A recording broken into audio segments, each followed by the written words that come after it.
아시다시피 거기 오피스텔 화장실이 좁습니다. 문을 닫아야만 변기에 앉을 수 있잖아요. 그날은 밤도 아니고 아침이었죠. 저는 큰일을 보려고 문을 닫고 이를 봤습니다. 그리고 신문을 펼쳐두고 앉아있는데 그런 소리 알아요? 맨발로 장판지 위를 걸을 때 나게 되는 저벅거리는 소리. 남자의 말을 듣자 요동치는 심장을 진정시키려 난 가슴을 한번 쓸어내렸다. 와, 정말 소름 돋더라고요. 누군가 제 집 거실방을 아주 느린 걸음으로 저벅거리며 돌아다니는 겁니다. 현관문이 열리거나 닫히는 소리는 전혀 들은 게 없는데 저는 화장실 서랍에 있는 화장품 유리병을 오른손으로 감아쥐었습니다. 그리고 천천히 일어서서 조용히 화장실 문 손잡이를 돌렸죠. 휴대폰이라도 들고 왔으면 경찰에 신고라도 했을 텐데 휴대폰이 거실방에 있는지라 미칠 것 같았습니다.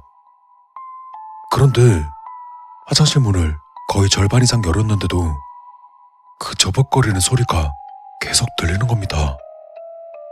다시금 남자는 갈증이 몰려오는지 비어버린 캔을 연거푸 마시는 신용을 했다. 난 마시지 않은 캔커피를 그에게 내밀었다. 고맙습니다.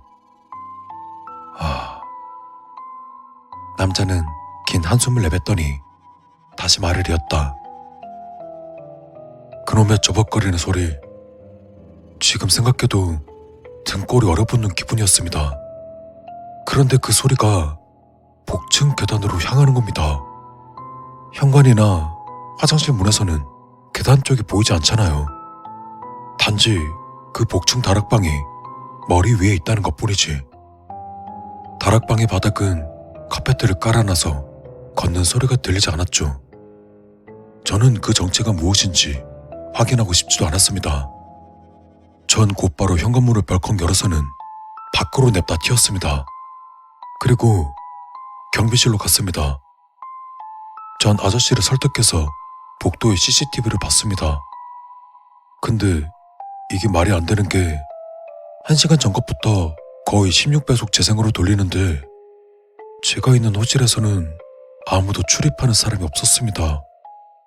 그리고 마지막에 달려나오는 제 모습만 찍혀 있었고요. 전 아저씨를 설득해서 제 방으로 동행했죠. 아무것도 없었습니다. 정말 아무것도. 남자는 준혁이 건네준 캔커피를 한 모금 들이켰다. 그리고 아무런 말 없이 잠시 동안 전방을 주시하더니 고개를 돌려 우리에게 물었다.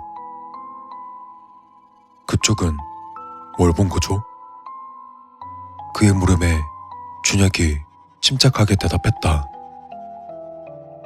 창밖이요. 또렷하게 보이진 않았지만 어둠 속에서 창밖에 사람이 보였습니다. 처음엔 창밖에 나타난 귀신 같은 형상이라고 생각했는데 그게 아니라 방 안에 비친 거였고요. 누구였죠? 남자인가요? 아니면 여자? 혹시 어린애? 그도 놀라운지 눈썹을 치켜들며 준혁에게 물었다. 아니요. 모르겠어요. 그냥 검은 형체가 천장에 매달려 있는 것처럼 흔들리는 거예요. 목매단 것처럼요? 글쎄요. 그냥 상반신 중간부터 발끝까지만 보였어요. 그런데 그 뒤로 집을 나가신 거예요?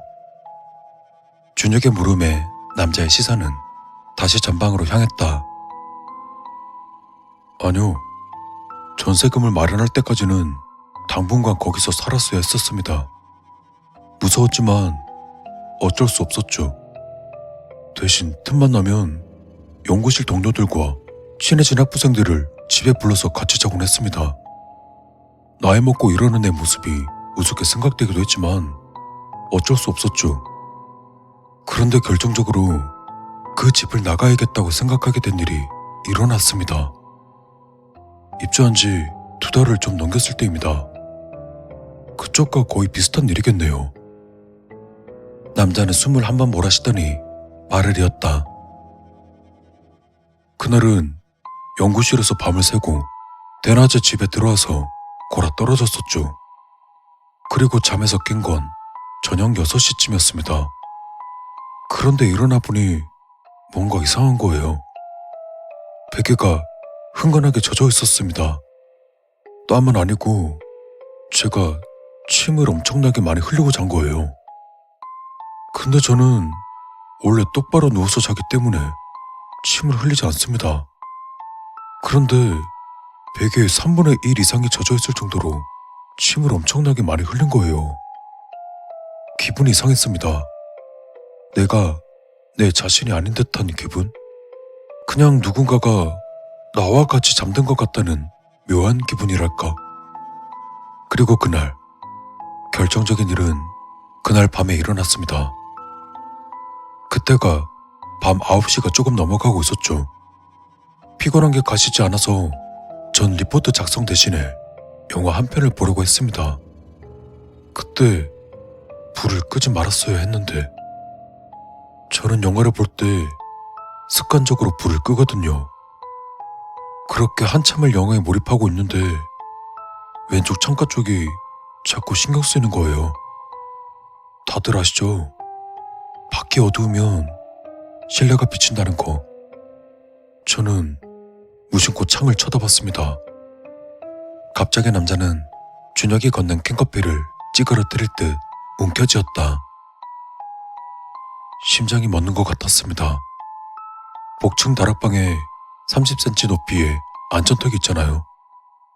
거기에 웬 아이가 걸터 앉아 저를 내려다보고 있는 겁니다. 제 뒤에서. 남자의 얘기를 듣자 내 심장이 멎는 것 같았다. 모니터 불빛밖에 없는데 밖이 칠흑같이 어두워서인지 그 아이는 너무나도 선명하게 잘 보였습니다. 그래서 조금 전에 어린아이냐고 물어보셨군요. 남자는 말없이 고개를 한번 끄덕이더니 다시 말을 이었다. 진짜로 놀란 적 있어요? 전 그때 진짜 놀랐습니다. 목구멍에 손수건 한 뭉치를 틀어 막은 듯 전혀 숨을 쉴 수가 없었고 아무 소리도 낼 수가 없었습니다. 놀랄 때 비명 지른다는 말은 다 거짓말이에요. 정말 온몸의 그 어떤 근육도 움직이지 못해요. 그리고 뻣뻣하게 굳은 몸이 갑자기 풀어지죠. 기절하는 거예요. 기절해 봤어요? 전 그때 태어나서 처음으로 기절해 봤습니다. 갑자기 전방에 화면이 쫙 멀어지더니 TV 화면 꺼지듯 밖에서 안쪽으로 모아지듯 시야가 좁아지면서 사라집니다. 남자는 그때의 기억이 생생하게 떠오르는지 캔커피를 쥔 두 손을 미세하게 떨고 있었다. 공포영화에서나 보던 일이 나에게 실제로 생기다니 믿을 수가 없었습니다. 저는 그달의 입주 기간이 한참이나 남았는데 방세를 모두 지불하고 이사해버렸습니다. 지금 생각해도 악몽 같은 기억입니다. 그 후로 주변 사람들에게 제게 일어난 일을 떠벌리고 다녔습니다. 그러지 않으면 저 혼자 미칠 것 같았거든요. 당신들도 거기서 버틸 자신이 없으면 빨리 떠나는 게 좋을 거예요. 우습게 들릴지 모르겠지만 무서우면 그냥 불을 켜요. 그리고 어둠 속에서 창이나 거울을 보지 말아요. 우릴 겁먹이려는 건지 아니면 진심으로 충고하려는지 알 수 없지만 그의 말을 듣고 집으로 돌아가는 길은 무거웠다.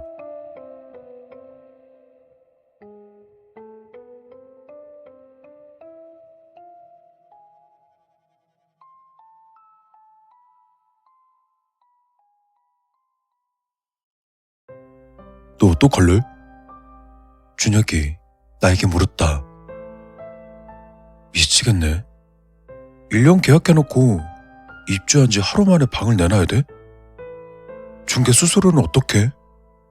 다른 입주자가 당장 들어올까? 그러면 당분간 내가 같이 있어줄까? 나도 무섭긴 한데 그 오피스텔에 대해서 알고 싶은 것도 있고. 어젯밤만 해도 두들겨 패주고 싶은 녀석이었지만 지금은 준혁이가 구세주처럼 보였다. 부모님한테 뭐라 하고? 그냥 사실대로 얘기하지 뭐. 믿어주실까? 부모님은 나를 믿으셔. 걱정 마. 괜히 나 때문에. 고맙다, 준혁아. 친구 사이에 무슨 고맙기는. 대신 오늘은 너 혼자 있어야겠다. 내일 짐 챙겨서 올게. 준혁은 내 어깨에 손을 얹더니 싱긋 미소를 지었다. 그리고는 표정과 맞지 않는 재수없는 말을 내뱉었다. 오늘 밤 잘 버텨. 죽지 말고. 그의 공포스러운 장난은 오히려 나에게 미소를 짓게 만들었다. 그래, 장기는 조심해. 그렇게 준혁은 멀어져 갔다. 난 준혁의 뒷모습을 한참 동안 서서 바라보았다. 멀어지는 준혁의 모습 위로 멀리서 몰려오는 불길한 구름대가 눈에 들어왔다. 아, 진짜 어떡하지?